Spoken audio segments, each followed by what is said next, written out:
राकेश शुक्ला, ये बिहार में जो जिन शब्दों से, जिन नारों से, जिन नैरेटिव से एनडीए महागठबंधन पर, खास आरजेडी पर निशाना साधता था, हमला करता था, ये तो उल्टा पड़ता दिख रहा है क्या?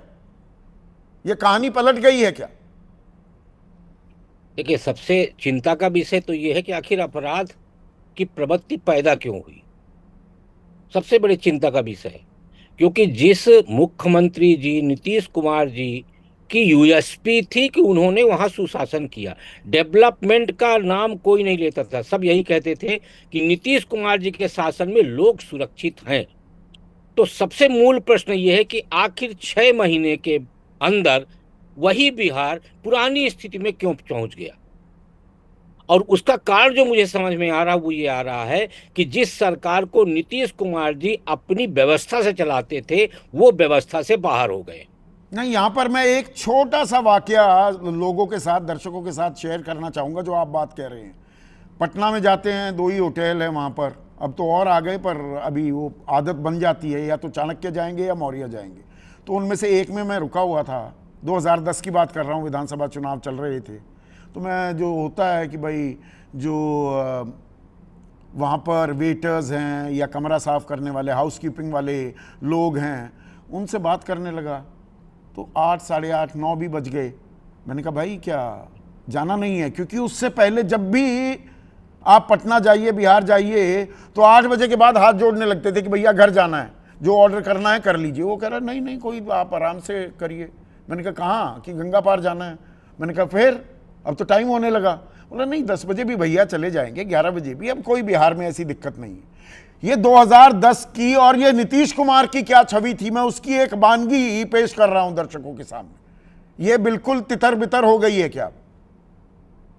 हाँ, मैं जो आप कहानी सुनाए ना, जो उदाहरण आपने दिया, मैं उसी विषय पे बात कर रहा था कि संदीप भाई, इसमें कोई दो राय नहीं है कि जिस बिहार में कोर्ट की तरफ से जंगल राज की संज्ञा दी गई थी, उस बिहार का जनमानस, स्त्री और पुरुष दोनों, इस बात को लेकर निश्चिंत हो गए थे कि नीतीश कुमार जी की सरकार में कम से कम जान माल की सुरक्षा तो है।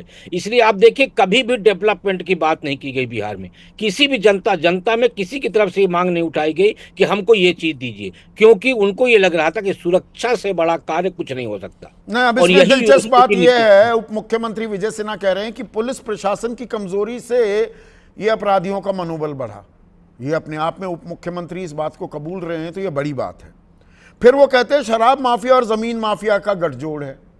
शराबबंदी आपने की, वो माफिया को आपने फलने फूलने दिया। सिवान में वो सरेआम 3-3, 4-4 लोगों को काट देते हैं, कत्ल कर देते हैं।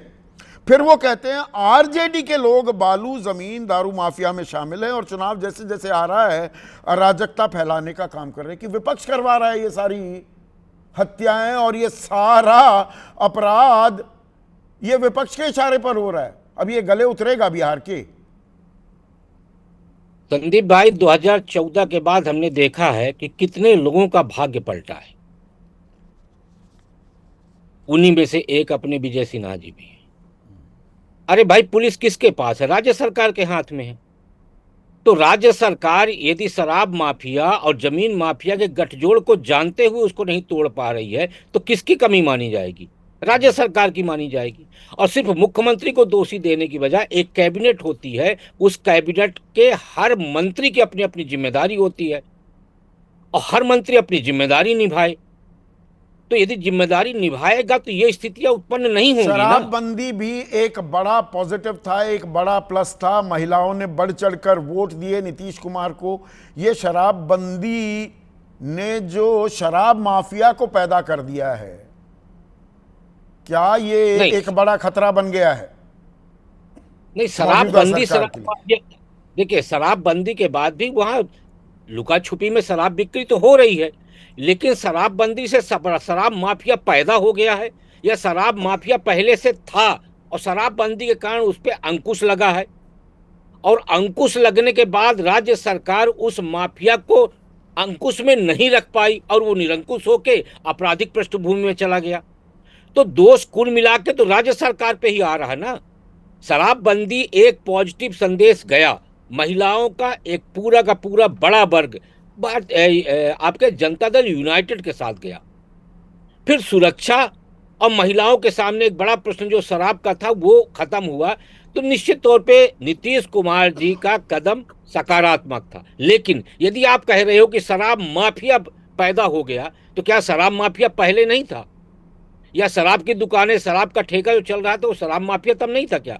शराब माफिया पहले था, लेकिन आप शराब माफिया को खत्म नहीं कर पाए और वो आपराधिक पृष्ठभूमि के लोगों को ले आके सामने खड़ा कर दिया और एक गठजोड़ बना लिया, और राज्य सरकार उस गठजोड़ को तोड़ने में नाकाम रही। तोड़ने में, और यही नतीजा आरोप प्रशांत किशोर लगा रहे हैं विनोद भाई कि प्रशासन माफियाओं के साथ मिलकर जनता को लूटेगा तो कानून व्यवस्था की स्थिति तो यही होगी। ऐसी स्थिति 20 सालों में नीतीश कुमार की दिखी है कभी? इतने सवाल नीतीश कुमार से। देखिए, बिहार में 15 साल लालू राज रहा, सॉरी, और 15 साल लालू जी का राज रहा और 20 साल से नीतीश जी का राज है। जो अपराधी और माफिया तत्व सत्ता के साथ लालू जी के राज में थे, वो धीरे धीरे जब उन्होंने देखा कि नीतीश और बीजेपी का राज तो एक तरह से लंबा चल रहा है, वो शिफ्ट करने लगे जिला स्तर पर। और जो नीतीश कुमार 2005 से लेकर 2010 और 2015 तक कानून व्यवस्था के मामले पर नंबर 1 उनका था रिकॉर्ड, और धीरे धीरे कहीं ना कहीं सब राजनीति के उसमें कंप्रोमाइज होने लगा। क्यों? किसी को संरक्षण किसी नेता का है, किसी को किसी नेता का संरक्षण है, और नीतीश कुमार भी धीरे धीरे कंप्रोमाइज होने लगे। और आज हालत ये हो गई कि बिहार फिर वहीं पहुंच गया जहां वो लालटेन युग में था। तो स्थिति ये है कि नीतीश कुमार जी का कोई नियंत्रण नहीं है, और नीतीश कुमार के साथ साथ भारतीय जनता पार्टी भी अपनी जिम्मेवारी से बच नहीं सकती। अब विजय सिन्हा जी क्या कह रहे हैं या नित्यानंद राय क्या कह रहे हैं, इसके अंदर हमें क्या फर्क करना पड़ेगा? एंटी इनकम्बेंसी नीतीश के खिलाफ या नाराजगी नीतीश के कांधे पर, और बीजेपी अभी भी इन आरोपों से अपने आप को दूर कर सकती है या दूर पा रही है?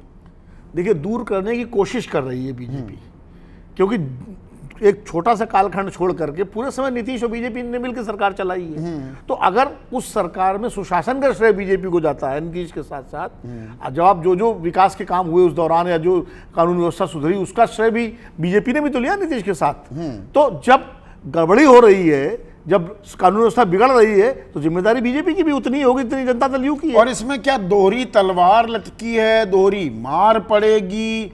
ये जो वोटर लिस्ट की समीक्षा जो चल रही है जी, और उस पर आधार को आधार नहीं माना जा रहा है, घमासान जो चल रहा है, इसका क्या नुकसान एनडीए को उठाना पड़ सकता है, या दरअसल ये सोची समझी एक रणनीति है और विपक्ष जो कह रहा है कि हमारे वोटर कहीं कट ना जाएं, उन्हें नुकसान ना हो जाए, दैट इज अ रियलिटी? देखिए, विपक्ष वो संभावना ज्यादा बड़ी हो जाती है। विपक्ष तो सीमांचल को ध्यान में रख के कह रहा है कि हमारे वोटर न कट जाएं। तो पर सीमांचल में तो देखिए कुछ गड़बड़ झाला तो है। हाँ। किशनगंज में 126% आधार, कटिहार में 123%, अररिया में 123, पूर्णिया में 121।